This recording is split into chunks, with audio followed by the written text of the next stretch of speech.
everyone to Odyssey Hour on a Nimitz here. And I want to do things a little differently tonight, just to work out. Hold on, I think I just got rid of all the volume.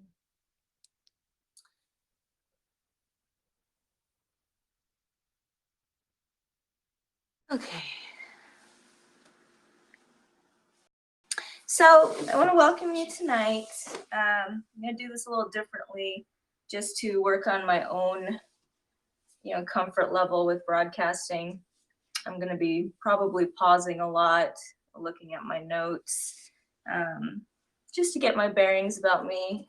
Sometimes I don't have time to memorize my talking points, and so I'm going to be very deliberate about just doing that to help myself learn. Learn by making mistakes. And after watching my last episode, I realized I was doing a lot of with the fillers, and I just want to grow more and more conscious in my voice, my presence. And so I'm going to try out what feels right. And over time, I know that eventually I'll get more comfortable. That's how life works. You experiment and then apply what you learn, right? So last week we talked about identity, and it's a very, very complex topic, one that I hope to explore in future broadcasts, especially in the context of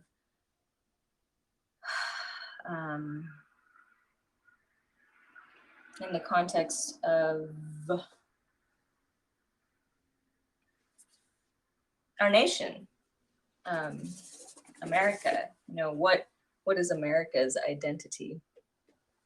Do we even know anymore? It's something that's been on my mind for a long time. Obviously, a ton of conflict around us that points to entire sets of the population, their values just not matching up, not mirroring each other, and a lot of conflict can come from that. To not be on the same page.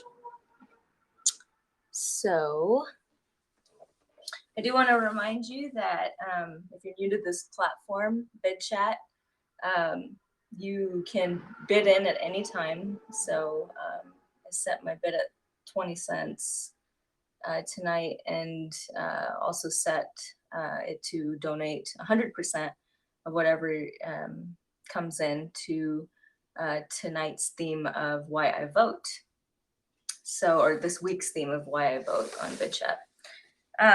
So at any time, feel free to call in and weigh in on your opinions about my mission tonight, my topic, which is respect. A very important topic, I think, given everything that we've been hearing in the news, just to get down to a really bare bones concept and value like respect. So if you feel like giving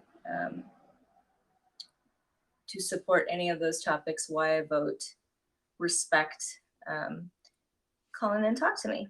I love hearing other people's opinions. So I talk in a very stream of conscious type of way. Not a very linear thinker here, but tons of thoughts that do come up, and they take me in a lot of different directions. So bear with me, and here we go.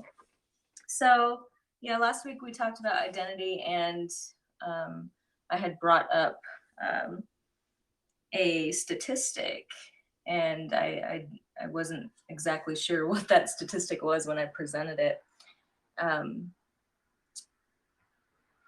But it basically stated that we receive the amount of so many exabytes of data. So exa is a prefix that means billion.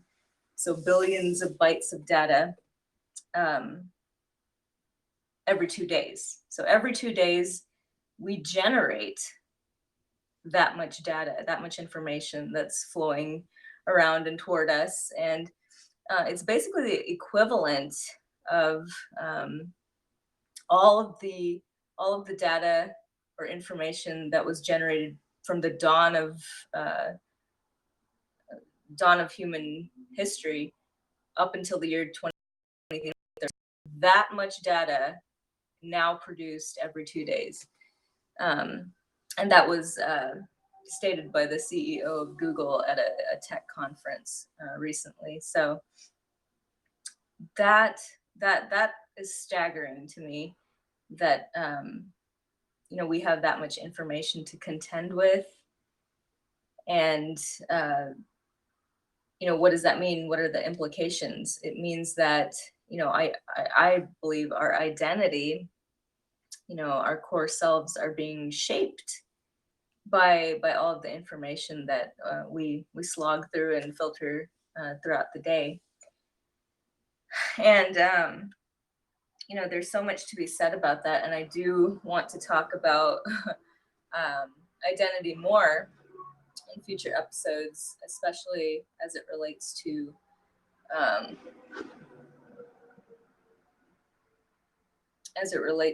our cultural identity, especially American cultural identity, because I feel, and I know and feel, that it's a very difficult thing to pin down nowadays. Who is America? Who are Americans? And can there be any agreement on the definition of that identity, which honors the Constitution, but also accounts for all of the changes that we've undergone, are undergoing throughout the formation of the nation in all of our history. So we're going to set identity aside for tonight, but I feel that, you may find some themes relating back to identity from our topic tonight, which is respect.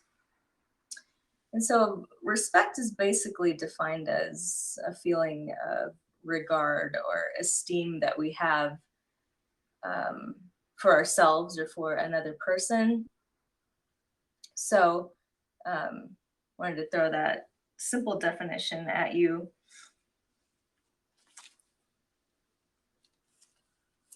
But the mission tonight is really to understand and take a look. We'll take a look first, then understand whether, there's any respect left in the way that we communicate to each other in this society. And I would argue that it's in a steep decline in many of the places that we look. Some surprising places, such as the 2016 presidential debate. That's not one place that we would, I think, normally want to experience a sense of disrespect, right? It's an event that plays out on the national stage. Everyone's attention is tuned to basically the candidates who can best express their vision for carrying the torch of our nation's development, our nation's survival, the thriving of our nation forward. Who can best articulate that?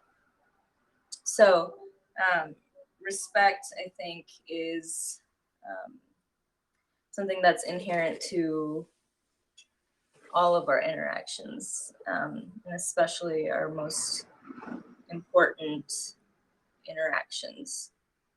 Respect, I think, makes or breaks whether our interactions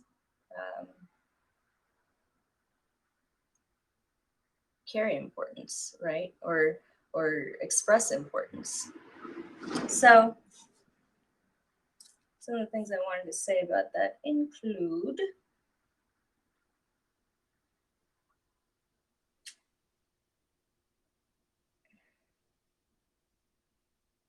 what do I want to say? Well, I do. I want to, express that I observe a lot, and we don't have to look very far to get to know what anyone's opinion is anymore. Um, if we take the spotlight and shine it on online journalism, you click on MSN, I don't know, Yahoo, USA Today, Washington Post, read any article, and then scroll down to the comments, and you're going to see a war being waged by people who are perceiving that they're being disrespected, right? And so, what we're seeing at that or in that forum is basically character assassination. If we take a look at the entire presidential campaign so far, we see a lot of that too. Just each candidate trying to tear down the other one versus focusing on what value it is they have to offer. And if I were to compare that to if I were to make that into a metaphor, I think I'd compare it to, a normal job seeker who's going in for an interview. If we were to compare the debates to essentially the two candidates interviewing for the position of the presidency, I know that I, as someone who's worked in a capacity to advise and counsel people on how to deliver properly on an interview, would probably not direct that person to focus on the character assassination of former acquaintances, associates, bosses, much less, comedians and beauty pageant contestants. Generally it's inadvisable to walk into an interview and focus on the negative, focus on other people and blame them for your current situation. So if we were to take that job metaphor a little bit further, or interviewing metaphor a little bit further, dressing the part is just the tip of the iceberg. That is one way that we show the employer respect, respect for their brand, respect for the time that they're giving us to entertain our interview.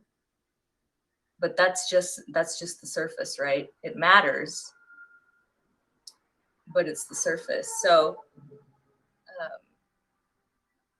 another focus of a really good proper interview is to accurately, clearly articulate what your understanding is of yourself, what it is of your orientation to the position that you're interviewing for. Can you articulate a vision that can basically help your audience, the interviewer, to picture you as if you were moving through that position, right? So some might have found it patently disrespectful to not take that interview seriously, right? So a lack of preparation, even at the level of the prospective job seeker out here in the community, it'd be hella disrespectful to walk in and basically rant about um, all the misfortunes and goings on in the world that are just basically beyond any one person's control, first of all, and then to just push that issue versus retraining the focus on, hey, what value do I have to give to you? What can I do to improve your life? What can I do to serve you? What can I do to be an asset to you and not a liability? That's the basic line of thought, guiding someone who wishes to be successful on an interview. So, I'll leave it to your judgment to decide, which candidate did that. Did either candidate do that? If not, where do we go from there? I guess we have another 2 debates to see whether, there can be some improvement there. But preparation helps. I don't say that facetiously. Preparation, takes away the prospect of, I don't know, saying the wrong thing, insulting people, moving toward that tone of disrespecting the event, the venue, the interviewer, right? The audience, in our cases as job seekers, the audience and the interviewer are the same, one and the same, but here in the debates we had a moderator, and we can ask ourselves if he was respected, right, in the process. And that's one thing I want to talk about just in terms of, good grief, society in general. I'd love to hear your thoughts about what is it that makes people want to resort to character assassination and just tearing down someone else's ability to do their part. Okay, let's take Lester Holt, for example. Everyone's so fixated before the debate, during the debate, after the debate, on that person's effectiveness. I mean, deservedly so. I mean, this person has a job to do. But to take it to such a personal level, to where you name call and attack that person personally, there's something going on, right? There's something going on in society to feed that dynamic. And I would offer as a suggestion that it is that first piece of information that we talked about in the beginning, that there's so much information, there are so many opinions, right, to kind of swim through and decide, which of these actually matters. Which is it the opinion that gets the most laughs? Is it the opinion that is factual? Is it the opinion that stings the most, and just kind of jars your senses and makes you take notice? Is it a combination of all of those things, or should it be? Which opinions matter? And I'm guilty of it myself. After the debate, I was on Twitter for the longest time, just reading people's opinions and comments, and just in some ways reading the same information over and over again, and probably continuing on to find something new, something hopeful, something that kind of changes the trajectory, right? And so, part of part of the issue with whether it is that we respect each other in the form of the public discourse anymore, is just the volume of information that we're bombarding our brains with, right? So if we,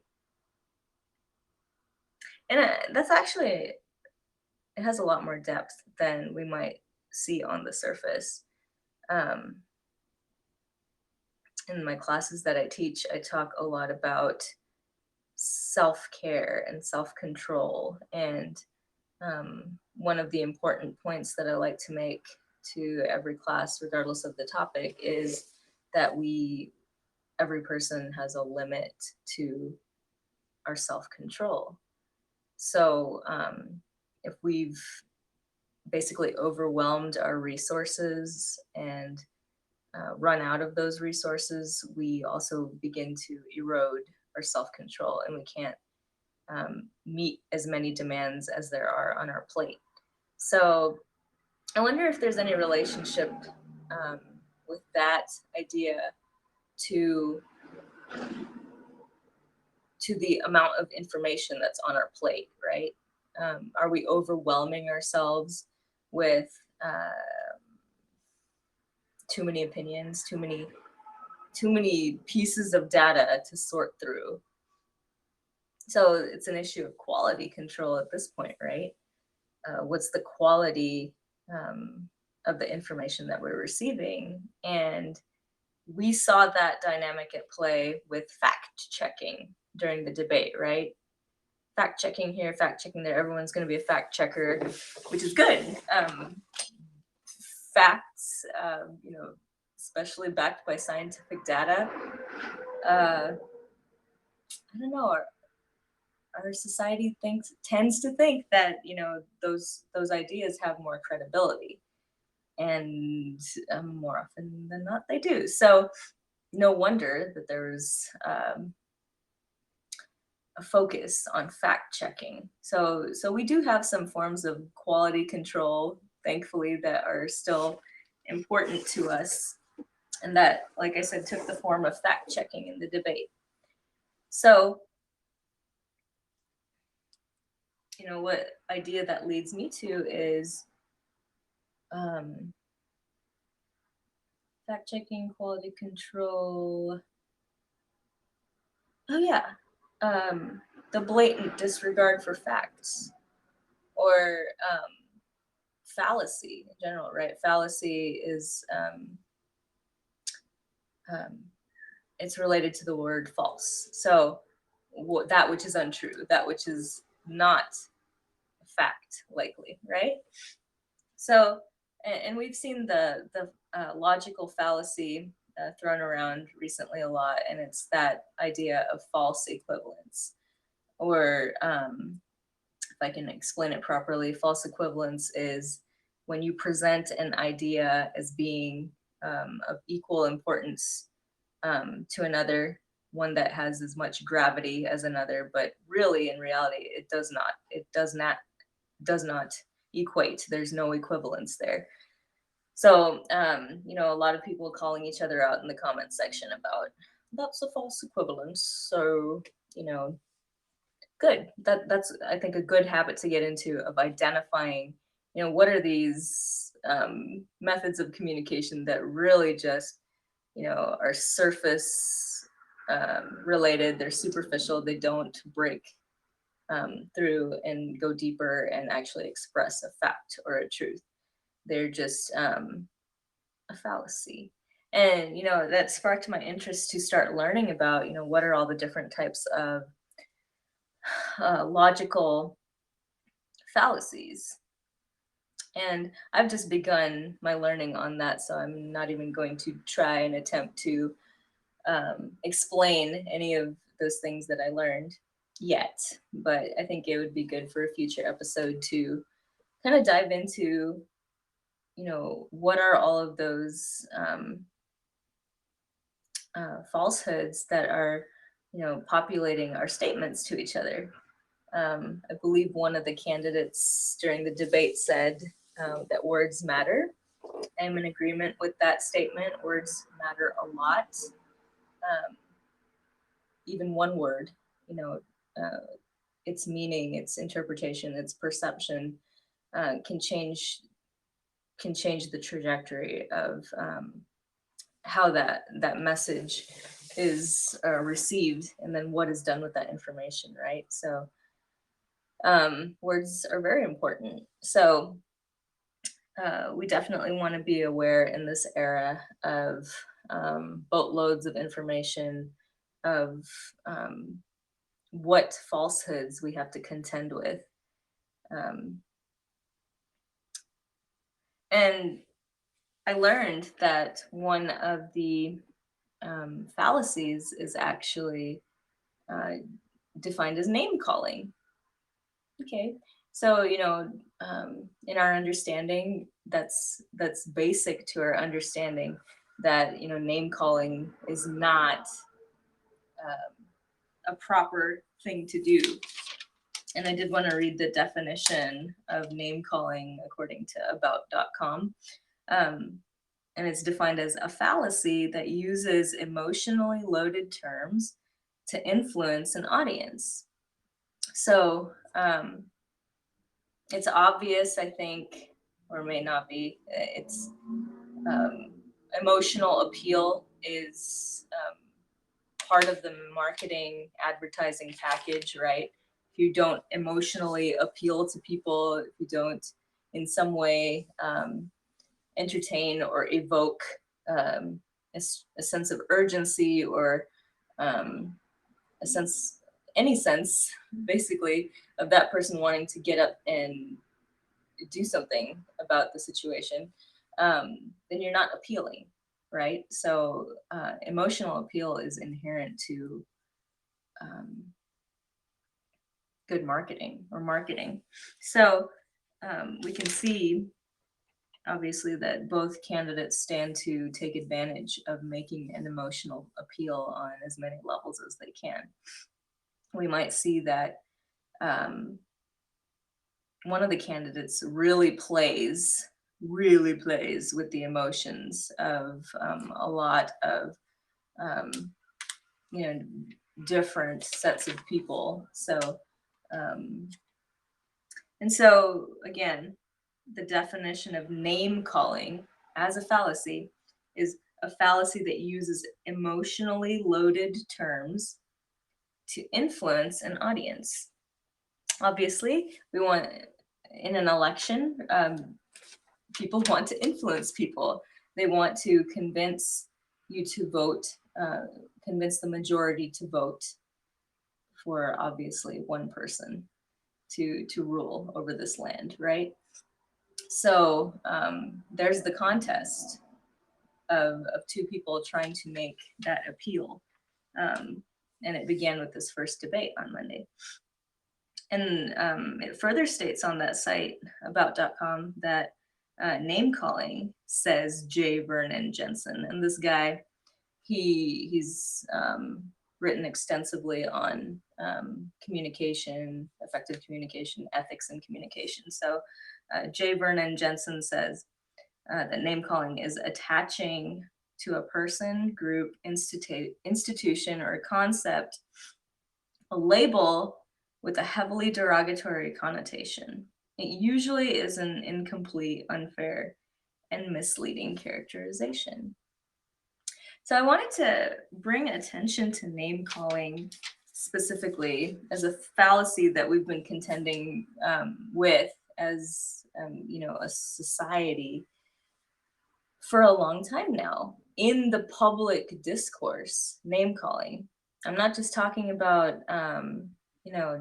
another very serious issue, bullying. In my coming of age, I guess, name calling was limited to the sphere of bullying. But now that it's entered our political discourse, I think it deserves a lot more attention than we give. And like I said, there's so many people just weighing in on on everything that it's difficult to kind of parse out, what the focus should be. I think it gets lost in all of the words. So here's a way that words matter.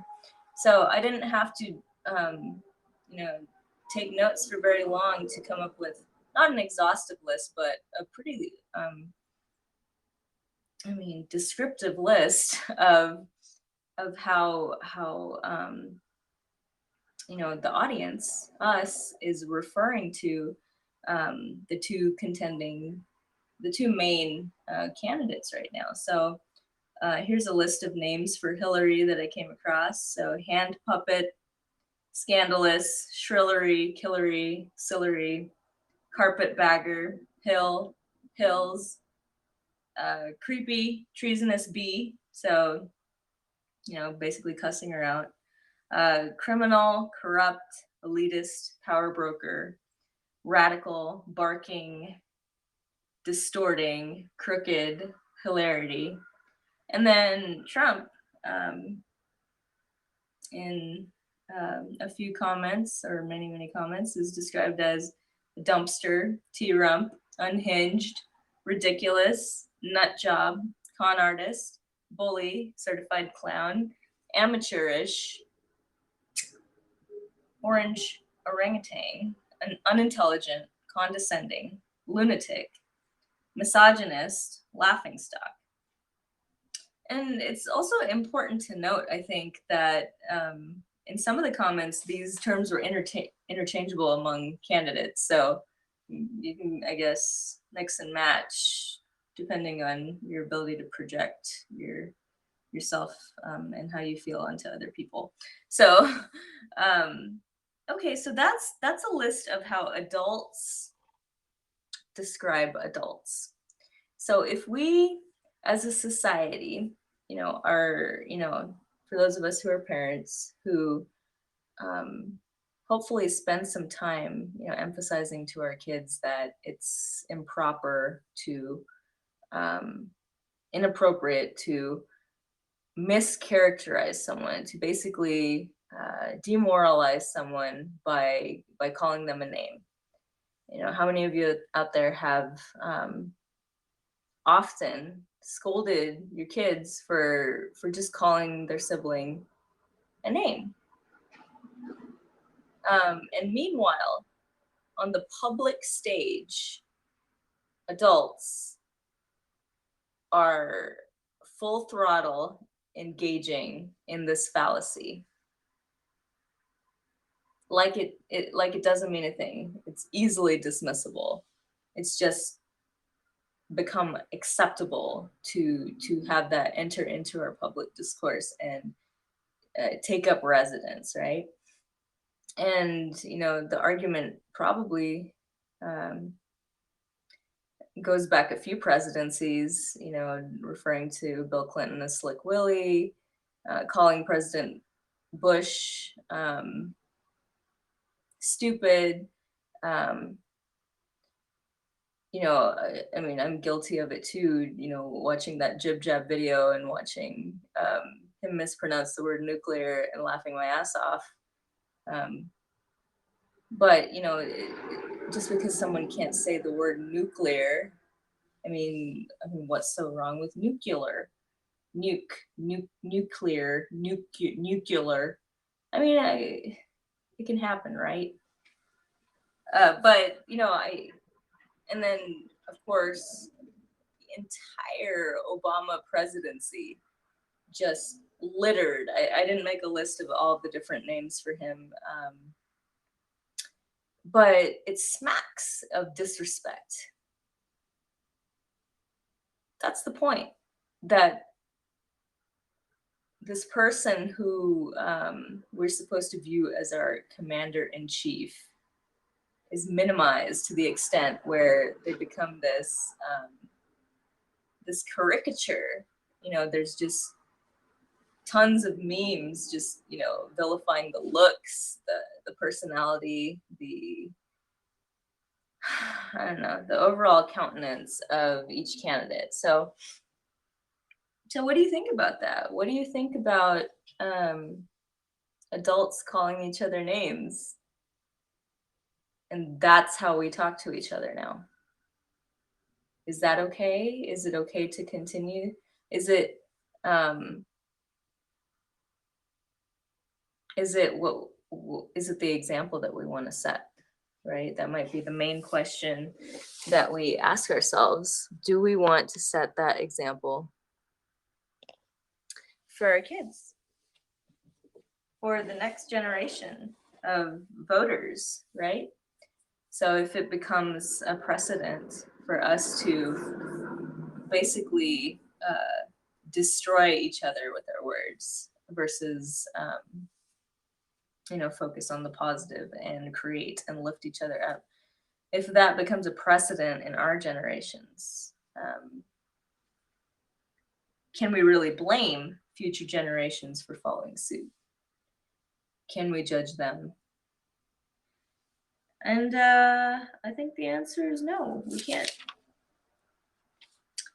And after hearing about this list, this litany really of labels, um, do you feel enthusiastic about uh,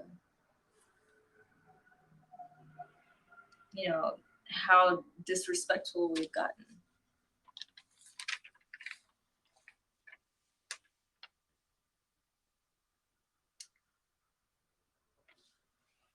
And there was also news today of a man being jailed for 9 months in the country of Myanmar for basically calling the president of that country stupid and crazy on his Facebook page. So on one end of the spectrum, we have that picture of,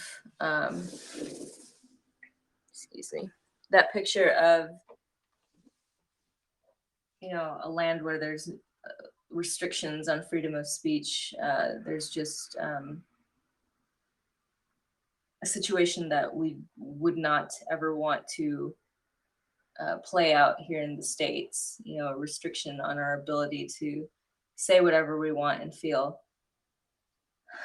So that's playing out in that part of the world where a man loses 9 months of his life for criticizing a person of the highest office. And then we have us over here in America, who really just, run with it. We give it full vent, right? Anything that we want to say. And this is our First Amendment right to not abridge freedom of speech. So to not place any restrictions on it in any way. But I have to ask you, does that limit us? Does that limit us or hold us back from saying, hey, maybe we should be concerned about the quality?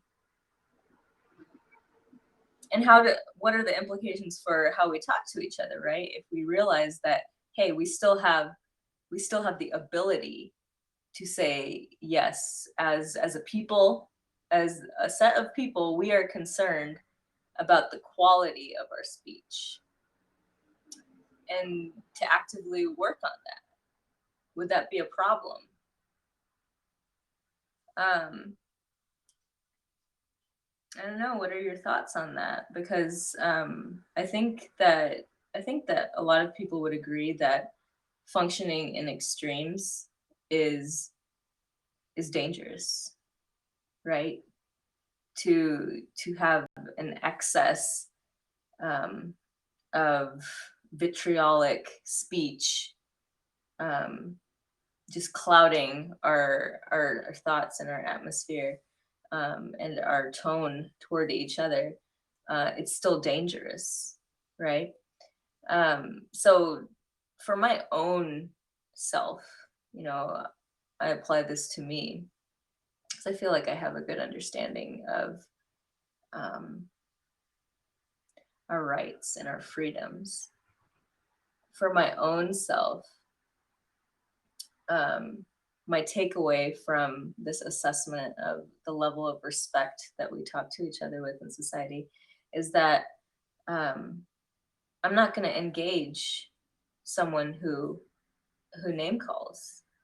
You know, if someone were to come in, call into this show and set or start launching into a tirade about someone and just resort to, you know, elementary school level name calling, I wouldn't tolerate it personally. My standards for myself, my standards for this platform, this show, Odyssey Hour, um, I would dismiss that person. That would be my personal standard. That would be my values, drawing boundaries in order to preserve another value of respect, right?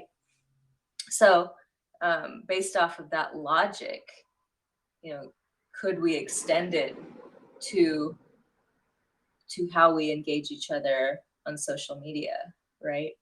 So, I guess the question is, how many of you feel the same way? That you would, for your own sake, for your own sense of self-respect and respect for others, that you don't engage someone who resorts to name calling. Um, what I've noticed and observed from not engaging someone who's functioning um, with a set of lower level thinking skills and, you know, routinely engages in that fallacious, well, I don't think that's the right word, false thinking, um, is you're going to get one of several reactions. That person is going to work themselves into a frenzy because you're ignoring them and make more of a fool of themselves and draw more attention to themselves as being this melodramatic, immature person. Or you're going to see that um, maybe they try and maybe they just go away, right? If you ignore someone, they don't have any more uh, material. They don't have any more meat to sink their teeth into. So, I mean, it's one of several reactions. You might actually, of course, engage them, right? Like you see them persisting in the name calling, and then you bite again. You might not even resort to name calling, but you respond in some way, and that gives them some momentum to carry the conversation on with and continue in their more immature, um, low functioning expression, right? So personally, that's going to be my um, stance, my response going forward is I don't entertain it. I don't entertain name calling. I'm not going to acknowledge it and make it okay and acceptable, right? For those who communicate with me. It's my personal standard.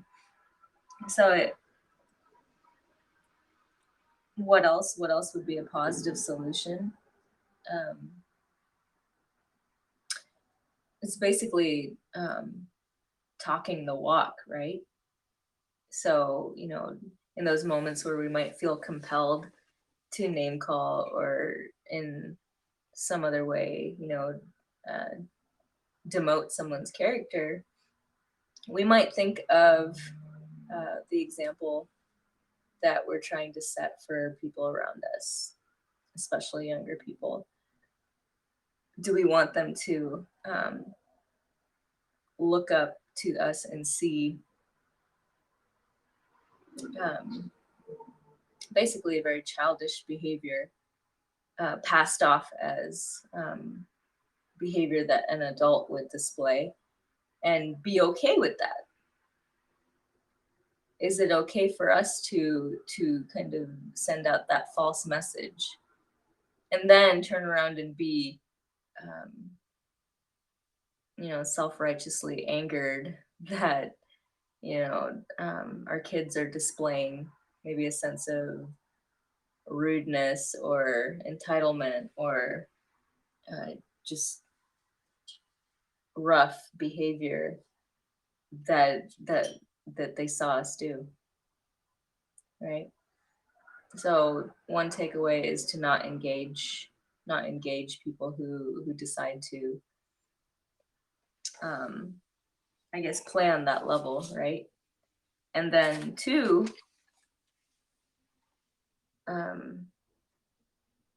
to again not validate people like that or behavior like that by displaying it ourselves or by condoning that other adults can get away with it, right?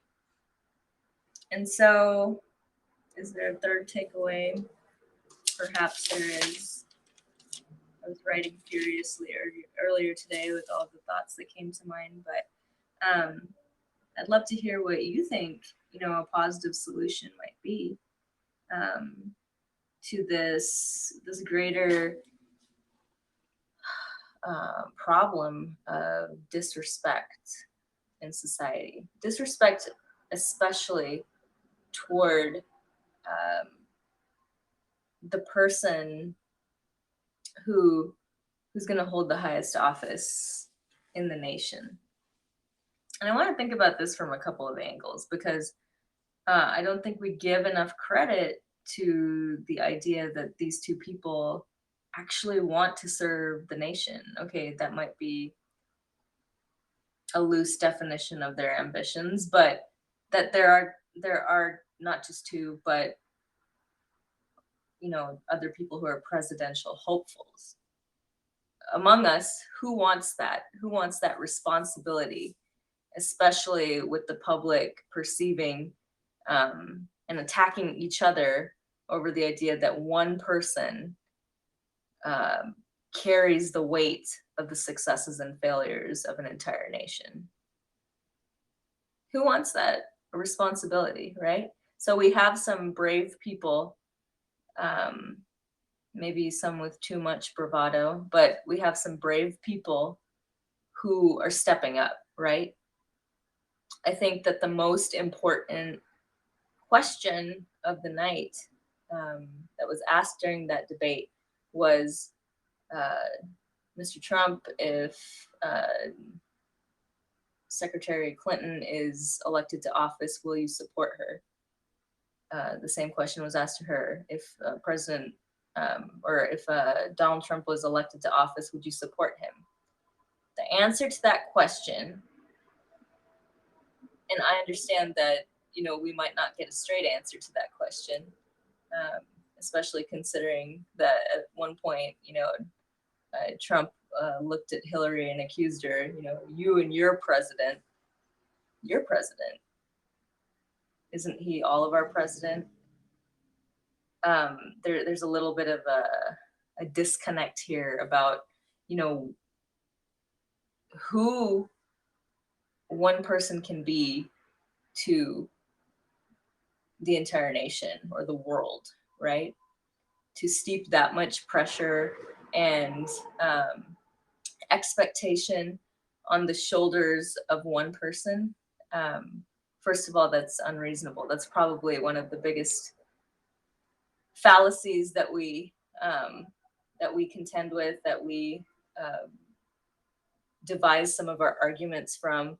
Oh yeah, this administration is responsible for the consequences that we're suffering now. Or no, it was the administration before that is responsible. Which is it?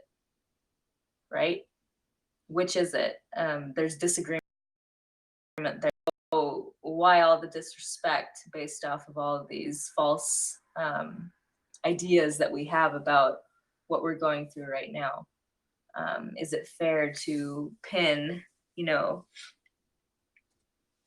the entire future on one person? I think it's unreasonable too. But I'd love to hear your thoughts about it. Anything that you noticed during the debate that kind of just made you pause for a second and think, hey, that's not exactly true. Even with all of the fact checking that was going on, we're still left with this kind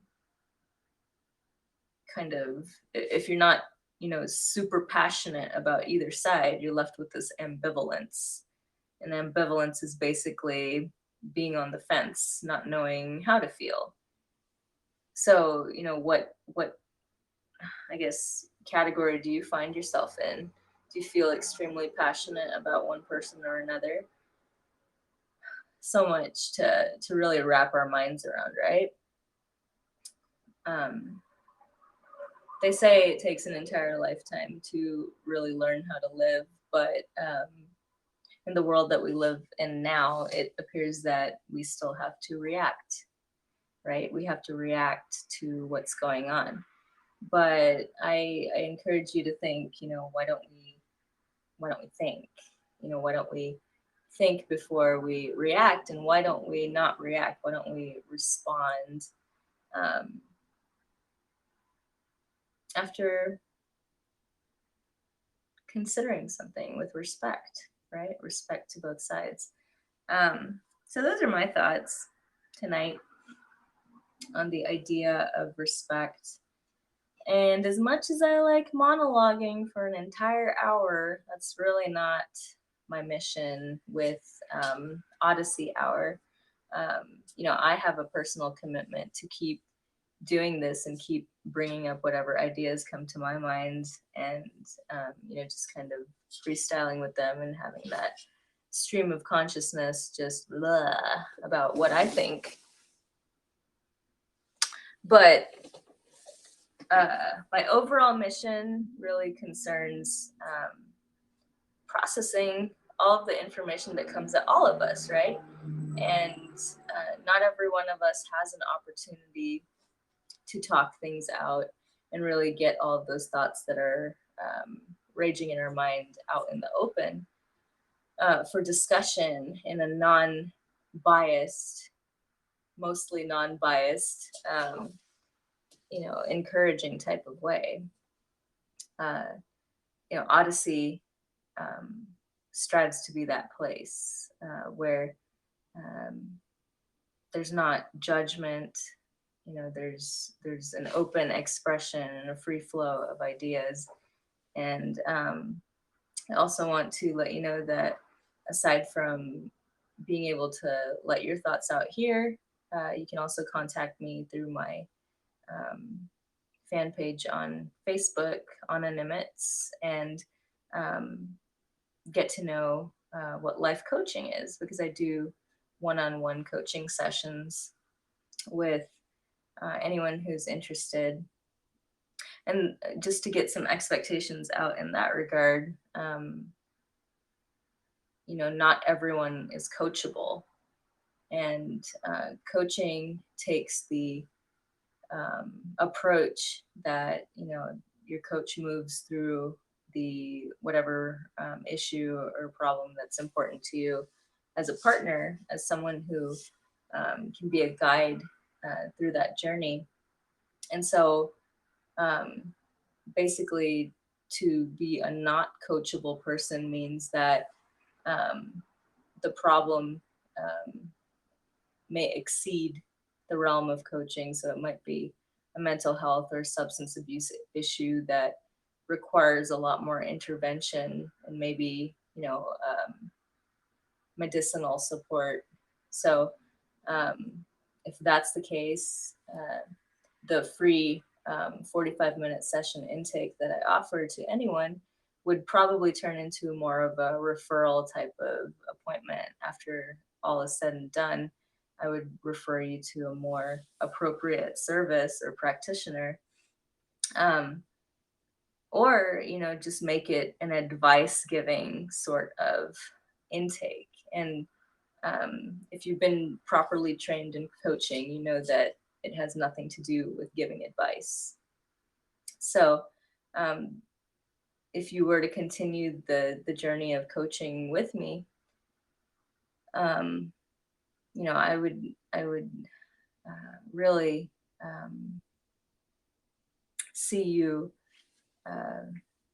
I would anticipate that you would receive a lot of value out of exploring any topic in your life with me as your coach. So if you want to learn more about coaching, just direct message me on my Facebook or on my Facebook page, and I will respond as soon as I can.